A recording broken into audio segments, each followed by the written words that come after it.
தமிழ் பேசும் அனைத்து ஜோதிட நேயர்களுக்கும் அன்பான வணக்கங்க. மேஷ ராசிக்கு இந்த பதிவுனால என்ன நன்மை இருக்கு அப்படின்னு யோசிக்கிறீங்களா? அதை தெரிஞ்சுக்கிறதுக்கு முன்னாடி முருகப்பெருமான மனதார வேண்டிக்கோங்க.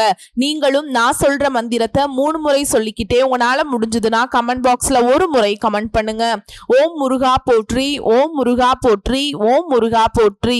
என்னை ஜெயிக்க வைத்த கந்தா கடம்பா கதிர்வேலா, நீதான் இந்த மேஷ ராசிக்காரர்களை வழிநடத்தி வாழ்க்கையில செழிக்க வைக்க வேண்டும். முருகனின் காலடியை தொட்டு வணங்கி நான் இந்த பதிவை தொடங்குறேங்க.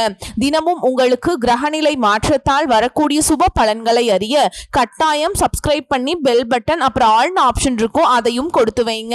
ஒவ்வொரு பதிவும் உங்களைய வெற்றியடைய வைக்க வேண்டும் அப்படிங்கிற எண்ணத்துல தாங்க போடுறோம். தீவிர உழைப்பும் அதிக முயற்சியும் கொண்ட ஒவ்வொரு நாளுமே போராட்டமே வாழ்க்கையாக வாழக்கூடிய அங்காரகனை அதிபதியாக கொண்ட மேஷ ராசி அன்பு சொந்தங்களே, உலகத்துல மேஷ ராசி எங்கிருந்தாலும் சரி உண்மையா உழைப்பாங்க. மேஷ ராசி ஒரு அரசு அதிகாரியா இருக்காங்க அப்படின்னாக்கா மக்கள் சேவையே மகேஷன் சேவை மாதிரி செய்வாங்க.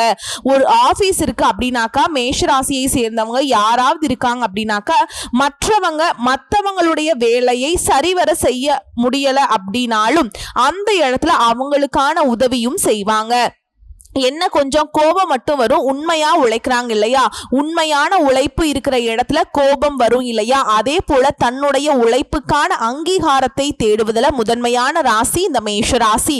தினம் தினம் போராட்டம். இப்ப மற்ற ராசிக்காரங்க கேட்பாங்க, ஆமா மேஷ ராசி மட்டும்தான் போராட்டப்படுதா, மேஷ ராசியில பிறந்தவங்க மட்டும்தான் கஷ்டப்படுறாங்களா, மற்றவங்க எல்லாம் கிடையாதா அப்படின்னு கேட்டா நான் அப்படி சொல்லலைங்க. உலகத்துல பிறந்த அனைத்து ஜீவராசிகளுமே கஷ்டப்படுது. ஆனா மேஷ ராசி மட்டும் டிசைனா பிரச்சனை வரும். ஒரு பிரச்சனை முடியுது அப்படின்னா இன்னொரு பிரச்சனை வரும். டே எங்க இருந்துடா வரீங்க, கொஞ்சமாவது ரெஸ்ட் கொடுங்கடா அப்படிங்கிற அளவுக்கு நாளும் பொழுதுமே இவங்களுக்கு பாத்தீங்கன்னா ஒரு மாதிரி இக்கட்டாவே போகும். ஆனாலும் சமாளிப்பாங்க மேஷராசிக்காரங்க. நீங்க மேஷராசிக்காரங்க பெருமைப்பட்டுக்கணும். ஏன்னா இந்த தெய்வத்துக்கு அதிகமான வேலையை கொடுக்கறதுல நம்ம தான் முதன்மையானவங்க. என்னப்பா கம்முன்னு தூங்குறியா நீ, இந்த பிரச்சனை சீக்கிரம் முடிய போகுது, அடுத்த பிரச்சனையை கொடு அப்படிங்கிற மாதிரி துன்பத்துக்கே துன்பம் கொடுக்கிற மாதிரி சோதனை கொடுக்கக்கூடிய கடவுளுக்கே நம்ம சோதனை கொடுக்கக்கூடிய ஆட்கள். இந்த இடத்துல இப்படிதான் யோசிப்போம். நம்மளை பார்க்குறவங்க எல்லாம் யோசிப்பாங்க, என்னடா இது இவ்வளவு பிரச்சனை இருக்குது சாமி, இவனுக்கு இருக்கிற பிரச்சனைக்கு ஒரு பிரச்சனை இருந்தா கூட இந்நேரத்துக்கு நான் உயிரோட இருந்திருப்பேனான்னு கூட தெரியாது, இப்படி மத்தவங்க யோசிப்பாங்க. நம்ம என்ன சொல்லுவோம்னாக்கா, நமக்கு ரிஸ்க் எடுக்கிறதுலாம் ரஸ்க் சாப்பிடுற மாதிரி அப்படிங்கிற மாதிரி ஒரு வேதனை, இதுக்கு முன்னாடி ஒரு பிரச்சனை இருந்துச்சு அதை சொல்லட்டுமா அப்படிங்கிற மாதிரி நம்ம பிரச்சனையை கேட்டா மத்தவங்களுக்கு தலை சுத்தி மயக்க வந்துடும். இப்ப மேஷ ராசி இன்னொரு விதத்துல யோசிக்கும், என்னமா கிண்டல் பண்றியா, நீ எங்க பிரச்சனையை உனக்கு பார்த்தா சிரிப்பா இருக்கா அப்படின்னா அப்படி சொல்லலீங்க. அந்த அளவுக்கு சோதனைகளை கூட சாதனைகளாக மாற்ற தைரியமா துணிச்சலா செயல்படுறவங்க நீங்க அப்படிங்கறத அறிவுறுத்துறேன். இன்னொரு விஷயம் தெரியுமா, மேஷம் என்னைக்குமே சோர்ந்து போகாது. ஆடு மேல ஓடுறது கீழே ஓடுறது ஆடுறது ஓடுறதுன்னு பொத்துன்னு விழும். நீங்க பாத்தீங்கன்னா தெரியும், புரியுதுங்களா? இது பழமொழி கூட வில்லேஜ் பக்கம் சொல்லுவாங்க, இதாண்டா ஆட்டுக்கெல்லாம் வாழை அளந்து வச்சிருக்கான் அப்படின்னுவாங்க. இது சில சமயங்களை பார்த்தா நமக்கு வரக்கூடிய சோதனைகளுமே அப்படிதான் இருக்கும்.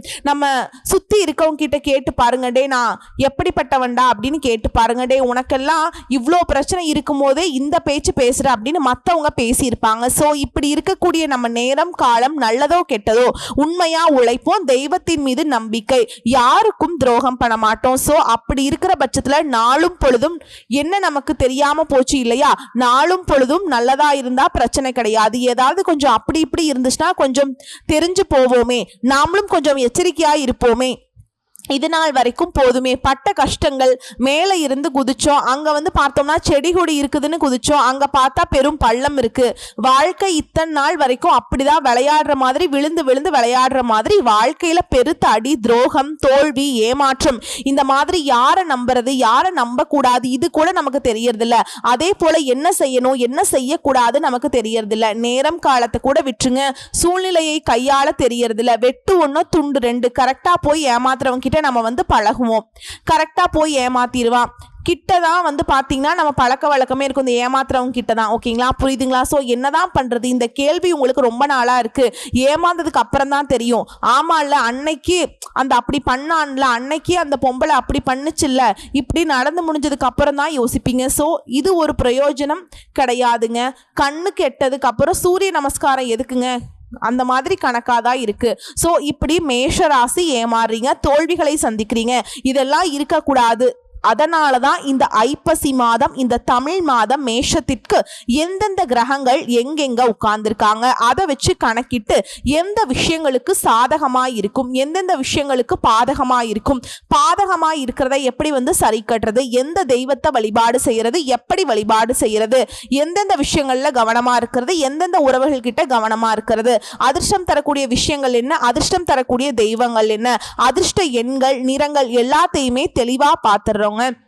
இனி வாங்கடா யாராச்சும் ஒரு கை பார்த்துடுறேன் அப்படிங்கிற அளவுக்கு ரெடியா நிக்க போறோம். சரி, என்னங்கிறத பார்த்துடலாமா? அதுக்கு முன்னாடி நம்ம ஜாதக கட்டத்துல எந்தெந்த கிரகங்கள் எங்கெங்க இருக்காங்க அது தெரியணும்ல. பொதுவா மேஷராசி அப்படின்னாக்கா மேஷராசியில் இருக்கக்கூடிய நட்சத்திரங்களுக்கும் இது பொருத்தமாகும். மேஷராசி, மேஷ லக்னம் இந்த நட்சத்திரக்காரங்களுக்கும். சோ கிரக நிலைகள்னு பார்த்தோம்னா தைரிய ஸ்தானத்துல குரு, சுகஸ்தானத்துல சுக்கிரன், பஞ்சமஸ்தானத்துல 3 பேரோட கூட்டணியில இருக்காங்க. சூரிய பகவான் பிளஸ் புதன் பகவான் பிளஸ் கேது பகவான். சூரியன் முதன்மையான கிரகம், புதன் நம்முடைய புத்திகாரகன், கேதுங்கிறவர் அவர் வந்து பாம்பு கிரகம். ரணருண ரோகஸ்தானத்துல உட்கார்ந்துருக்காங்க. இதோட அஷ்டமஸ்தானத்தை பொறுத்த வரைக்கும் சந்திர பகவான், லாபஸ்தானத்தை பொறுத்த வரைக்கும் சனி பகவான் வக்ரகதியில, அவர் கூடவே ராகு பகவானும் வலம் வராரு. ஸோ இதனால மேஷத்திற்கு பலன்கள்னு பார்க்கலாங்க. ஸோ இந்த மாதத்தை பொறுத்த வரைக்கும் மேஷத்திற்கு சூரியன், செவ்வாய், சுக்கிரன், சந்திரன் இவங்க எல்லாரும் வந்து உங்க ராசிக்கு முக்கியமான தாக்கங்களை கொடுக்குறாங்க.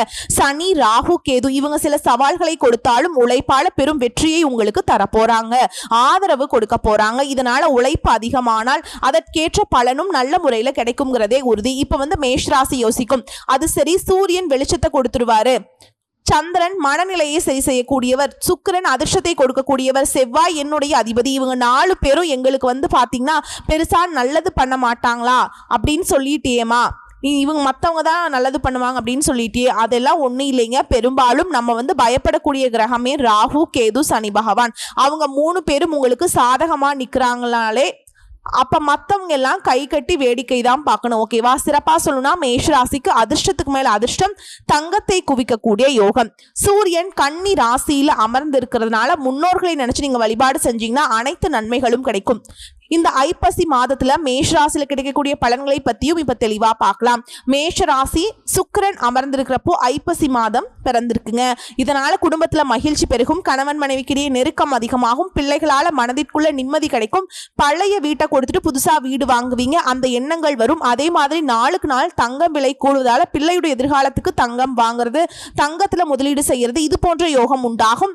இதை அடுத்து வெளிநாட்டுல வேலை, இது எப்படி சாத்தியம்னா உங்க ராசிநாதனாக செவ்வாய் உங்களை வந்து நேருக்கு நேர் பார்த்துட்டு இருக்கிறதுனால ஐப்பசி மாதம் தொடங்கினதுமே ஆயுள், ஆரோக்கியம், ஐஸ்வர்யம் எல்லாமே அற்புதமா இந்த மாதத்துல உங்களுக்கு கிடைக்கும். இதோட பூர்வ புண்ணியாதிபதியான சூரியன் 6வது வீட்டுல அமர்ந்திருப்பதால உங்களுடைய பிள்ளைகளுக்கு வெளி மாநிலம், வெளிநாட்டுல வேலை கிடைக்கிறதுக்கு யோகம் இருக்கு. கொஞ்சம் அலைச்சல் ஏற்படும். சூரியனை சனி பார்த்துட்டு இருக்கிறதுனால பிள்ளைகளால சின்ன சின்ன அலைச்சல்கள் ஏற்படுறதுக்கு வாய்ப்பு இருக்கு. ஆனா அது உங்களுக்கு எல்லா வகைகள்லையுமே வெற்றியை தரக்கூடிய வகையில செவ்வாய் நிற்கிறார். எடுத்த காரியங்களை வெற்றி காண்பீங்க. ராகுமே இந்த மாதம் முழுவதுமே வலுத்திருக்கிறாருங்க. புதனுடைய போக்கு முன்ன பின்ன இருந்தாலும் பழைய நண்பர்கள், உறவுகள் கிட்ட நிதானமாக நடந்துக்கிறது அவசியம். இதோட கவனம்னு பாத்தீங்கன்னா உறவுக்காரங்கிட்ட, நண்பர்கள் கிட்ட சின்ன சின்ன மோதல்கள் வர்றதுக்கு வாய்ப்பு இருக்கு. ஸோ இந்த 2 பேர்கிட்டயுமே ரொம்ப கவனமா இருக்கணும். பேசுறதா இருக்கட்டும், ஏதாவது செயல்படுறதா இருக்கட்டும், போறதா இருக்கட்டும், வரதா இருக்கட்டும். அதே போல வியாபாரத்தை பொறுத்த வரைக்கும் அற்புதமான காலகட்டம். வண்டி வாகனங்கள்ல மிகுந்த கவனம் தேவை. ஏன்னா விபத்து, வண்டிகள் பழுதாகிறது, இந்த மாதிரி எல்லாம் நடக்கிறதுக்கு வாய்ப்பு இருக்கு. அடுத்து உத்தியோகத்தை பொறுத்த வரைக்கும் இந்த மாதம் முழுவதுமே நல்லா இருக்குங்க. ஆனா அதிகாரிகளை பகச்சுக்கிறதுக்கும் வாய்ப்பு இருக்கு. நீங்க ஒன்னும் வேலையோட இருங்க. அதிகாரி ஏதோ சொல்றாங்க, தலைகீழா வந்துட்டு ஏதோ வெள்ளக்காக்கா பறக்குதுன்னு சொன்னாலும் சரி, ஆமா பறக்குதுங்க சார் அப்படின்னு சொல்லிட்டு போங்க. கொஞ்சம் பணிவா நடந்துக்கோங்க, கொஞ்சம் ஆக்டிங் போடுங்க. ஆனா அதுதான் நமக்கு வராது. எடுத்தோம் கவுத்தோம் பிடிச்சோம் அப்படிங்கிற மாதிரி கோவம் வந்துடும். கொஞ்சம் கோபத்தை வந்து கட் பண்ணிக்கோங்க. ஓகேங்களா? கொடுக்கப்பட்ட வேலையை செய்யுங்க. ஓகேவா? இதோட நீங்க வழிபாடு செய்ய வேண்டியது நன்மையை கொடுக்கும். அப்படின்னா எந்த தெய்வத்தை நீங்க கெட்டியா பிடிச்சுக்கணும் அப்படின்னா ஸ்ரீ நரசிங்க பெருமாள் பெருமாளை வழிபாடு செய்வது உங்க வாழ்க்கைக்கு நன்மையை ஏற்படுத்தும். அதே போல பரிகாரமா சொல்றேங்க, கேட்டுக்கோங்க. ஏழை மாணவர்களுக்கு கல்விக்கு உதவி செய்யறது, அதே போல யாருக்காவது மாதுளம் பழம் தானமாக கொடுப்பது நன்மையை கொடுக்கும். இருக்கப்பட்டவங்களுக்கு கொடுக்காதீங்க, உறவுக்காரங்க கிட்ட கொடுக்காதீங்க, அதெல்லாம் பரிகாரத்துல வராதுங்க. இல்லாதவங்க தெரியாதவங்க கஷ்டப்படுறாங்கன்னு தெரியும் இல்லைங்களா, அவங்களுக்கு பழம், இந்த மாதுளம் பழம் வாங்கி கொடுக்கறது சிறப்பு. ஏன் மாதுளம் பழம்னா செவ்வாய் சிவப்பு நிறந்தான, அதனால மாதுளம்பழமும் சிவப்பு நிறத்தில் இருக்கா, இதை கொடுத்தா செவ்வாயை நம்ம வலுப்படுத்திடலாம். இன்னும் ஒரு சில விஷயங்கள் சொல்றேன், கேட்டுக்கோங்க. ஐப்பசி மாத கிரக நிலையை ஆராய்ந்து பார்க்கிறப்போ மாத தொடக்கத்துல ராசிநாதன் செவ்வாய் சப்தமஸ்தானத்துல சஞ்சாரம் பண்ணி அவருடைய பார்வைங்கிறது உங்க ராசி மீது பதிவதனால யோகம் தாங்க. இதனால தன்னம்பிக்கையோடு தைரியத்தோடு செயல்படுவீங்க. ஆல்ரெடி நீங்க அப்படிதான், இது இன்னும் அதிகமாகுதுன்னு சொல்றேன். தேக நலன் சீராகும், சொத்துக்களால யோகமும் சொந்தங்களால நன்மைகளும் கிடைக்கும். உத்தியோகத்துல எதிர்பார்த்த சலுகைகள் கிடைக்கும். உயர் அதிகாரிகளுடைய பழக்கத்தால சிறிய காரியங்களை முடிச்சிடுவீங்க, வெற்றி அடைவீங்க. உடன்பிறப்புகளுடைய திருமண முயற்சிகள் கைகூடும். இது ஆண்களுக்கும் பொருந்தும், பெண்களுக்கும் பொருந்தும். வேலையில் இருங்க, வேலையில், அதாவது இது உத்தியோகத்தில் இருக்கவங்களுக்கு சொல்ற, வேலையில் இருக்கவங்களுக்கு சொல்ற, தொழில் பண்றவங்களுக்கு சொல்ற. நாங்கெல்லாம் அந்த மாதிரி துறைகள்ல சார்ந்தவங்களா இல்ல அப்படின்னு சொன்னீங்கன்னா கூட இது மேஷ ராசி, மேஷ லக்னம், மேஷ ராசியில் இருக்கக்கூடிய 3 நட்சத்திரங்களுக்கும் இதே விஷயம் தாங்க பொருத்தமாகும். நீங்க எந்த துறைகள்ல வேணாலும் இருங்க, ஒரு பெட்டி கடை கூட வச்சிருங்க, ஓகேங்களா. இது எல்லாத்துக்குமே பொருத்தமாகும், ஓகேங்களா. உங்களுடைய உழைப்புக்கு தகுந்த மாதிரி, உங்களுடைய வாழ்க்கை முறைக்கு தகுந்த மாதிரி, பழக்க வழக்கங்களுக்கு தகுந்த மாதிரி வாழ்க்கை நிலை சிறப்பாக மாறும்ங்கிறது அர்த்தம், புரியுதுங்களா. இதோட துலாம் ராசிக்கு புதன் போறார். என்னைக்குன்னா புரட்டாசி மாதம் 13ஆம் தேதி வந்திருக்காருங்க. ஒரு ராசிக்கு 3, 6 இந்த இடங்களுக்கு அதிபதி இவர் தான் புதன். அவர் போன மாசம் 6ஆம் இடத்துல உச்சம் பெற்று இருந்தப்ப கடன் சுமை அதிகமா இருக்கும், கவலைகள் மேலோங்கி இருந்திருக்கும். அந்த நிலை இப்ப மாறுது. கொடுக்கல் வாங்கல் சீராகும். மாமன் மைத்துனர் வழியில மகிழ்ச்சிக்குரிய செய்திகள் சேரும். சப்தமஸ்தானத்துக்கு வரக்கூடிய புதனால வாழ்க்கை துணைய வழியே இருந்த பிரச்சனைகள் அகலப்போகுது. படிச்சு முடிச்சு வேலை இல்லைன்னு சொல்றவங்களுக்கு வாழ்க்கை துணைக்கு இப்ப நல்ல வேலை கிடைக்கும். உதிரி வருமானம் கிடைக்க பெறும். அதே போல வீடு கட்டுறது, கட்டி வீட்டை பழுது பார்க்கறது, இந்த மாதிரி விஷயங்கள் எல்லாம் கவனம் செலுத்தக்கூடிய நேரம் இது. அடுத்து குரு கடக ராசியில் இருக்கார். அதிசார கதியில அங்க போகக்கூடிய குருவால, உச்சம் பெறக்கூடிய குருவால உங்க ராசிக்கு 9, 12 ஆகிய இடங்களுக்கு அதிபதியான குரு இந்த உச்சம் பெறும் நேரம்ங்கிறது சுப விரயங்களை அதிகப்படுத்தும். தீட்டிய திட்டங்கள் வெற்றி பெறும். குரு பார்வை 8, 10, 12 ஆகிய இடங்கள்ல பதியுது. இந்த இடங்கள்ல உச்சம் பெற்று குரு பார்ப்பதனால அச்சப்பட வேண்டியதில்லை. குருவுடைய பார்வை பலத்தால தடைபட்ட காரியங்கள் தன்னால நடக்கும். பூர்வீக சொத்து தகராறுகள் அகலும். பாக பிரிவினை சுபமாக முடியும். பெற்றோருடைய ஒத்துழைப்போடு பிரச்சனையிலிருந்து விடுபடுவீங்க. உற்றார் உறவுக்காரங்களுடைய ஆதரவு திருப்தியை கொடுக்கும். ஊர் மாற்றம், இடமாற்றம் நன்மையை தரும் வகையில அமையுங்க. தொழில பணியாளர்களுக்கு மாற்றங்களை கொடுப்பீங்க. புதிய தொழில் தொடங்கக்கூடிய முயற்சிகள் ஆர்வம் காட்டுவீங்க. அதுவே உங்களுக்கு நல்ல பலனை கொடுக்கும். அடுத்து சனி வக்ரம். கும்பராசியில சஞ்சரிக்கக்கூடிய சனி பகவான் வக்ர கதியில இயங்குறாருங்க. உங்க ராசிக்கு 10, 11 ஆகிய இடங்கள்ல அதிபதியானவர் சனிங்க. தொழில் மற்றும் லாப அதிபதியாக விளங்க கூடிய சனி வக்ரம் பெறுவது அவ்வளவு நல்லதல்ல. சோ மாத தொடக்கத்துல குருவுடைய பார்வை சனி மீதும் பதியுது. இதனால கடுமை கொஞ்சம் குறையும். மாச கடைசியில குரு பயிற்சிக்கு பின்னாடி சனி வலுவடைகிறதுனால தொழில் விஷயத்துல, வியாபார விஷயத்துல மிக மிக கவனம் தேவைங்க. நெருக்கடி நிலை கூட அதிகமாகும். திட்டமிட்ட காரியங்கள் திட்டமிட்டபடி நடக்காம கூட போகும். இதனால தொழிலையும் சரி, உடல் ஆரோக்கியத்திலையும் சரி கவனமா இருந்துக்கோங்க. யாரையும் நம்பாதீங்க. பொது வாழ்க்கையில் இருக்கவங்களுக்கு பொறுப்புகள்ல மாற்றம் வரும். வியாபாரம் மற்றும் தொழில் செய்யறவங்களுக்கு மாச கடைசியில பண நெருக்கடி ஏற்படும். இதனால கையில பணம் இருக்கிறப்ப ஏதாவது ஒரு வகையில சேமி பண்ணி வைக்கிறது சிறப்புங்க.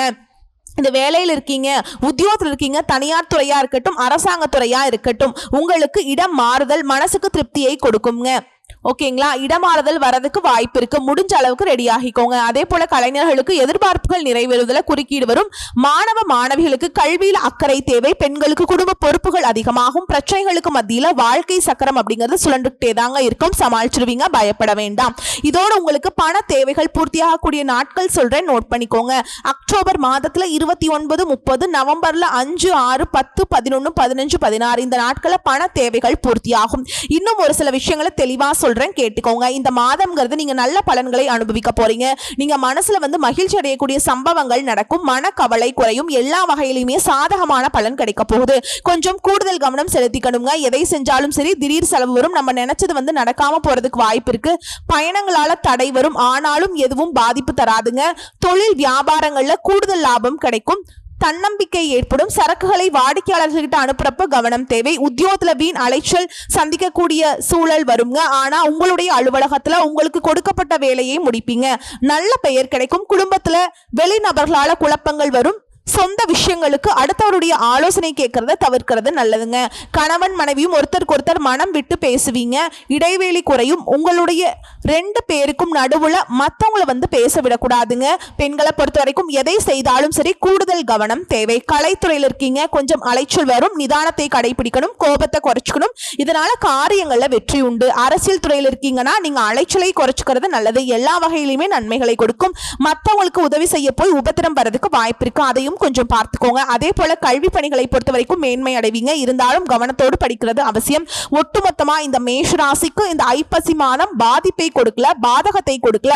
மாற்றாக இதனால் வரைக்கும் பட்ட கஷ்டங்களுக்கு, குழப்பங்களுக்கு தெளிவான சில முடிவுகள் எடுக்கிறதுக்கு, சில விஷயங்களுடைய சில சூட்சம முடிச்சுகளை அவிழ்க்கிறதுக்கு இந்த மாதம் உங்களுக்கு உதவி செய்யுது. சோ இப்ப வரைக்கும் பார்த்தது மேஷ ராசிக்கு தரக்கூடிய ஐப்பசி மாத பொது பலன்கள். இப்ப நம்ம நட்சத்திர பலன்களை பார்க்கலாமா? முதல் இருக்கக்கூடிய அஸ்வினி நட்சத்திரம். எந்த ஒரு விஷயத்திலையுமே உறுதியா இருந்து செயல்பட்டு வரக்கூடிய உங்களுக்கு இந்த ஐப்பசி மாதம் வாழ்க்கையில புதிய பாதையை காட்டக்கூடிய மாதமா பிறந்திருக்கு. பூர்வ புண்ணியாதிபதி சூரியன் சத்ருஜய ஸ்தானத்துல சஞ்சரிக்கிறதுனால இதுவரைக்கும் இருந்த நெருக்கடி, பிரச்சனை, போராட்டம் எல்லாமே ஒவ்வொன்றா விலக ஆரம்பிக்கும். எடுக்கக்கூடிய வேலைகள்ல வெற்றி உண்டாகும். புதனுடைய சஞ்சாரம் உங்களுக்கு எதிர்பார்த்த பணத்தை கொண்டு வந்து சேர்க்கும். அதே போல வாங்க நினைச்ச இடத்த வாங்க முடியும். கலைஞர்களுக்கு, வியாபாரிகளுக்கு புதிய ஒப்பந்தங்கள் கிடைக்கும். அரசு வழி வேலைகள்ல ஆதாயம் உண்டு. புதிய தொழில் தொடங்குவதற்காக நீங்க எதிர்பார்த்த அனுமதி கிடைக்கும். உங்களுடைய செல்வாக்கு உயரும். அதே போல பூர்வ புண்ணிய புத்திர ஸ்தானத்துல கேது சஞ்சாரம் பண்றதுனால ஒவ்வொரு வேலையுமே கவனமாகவும்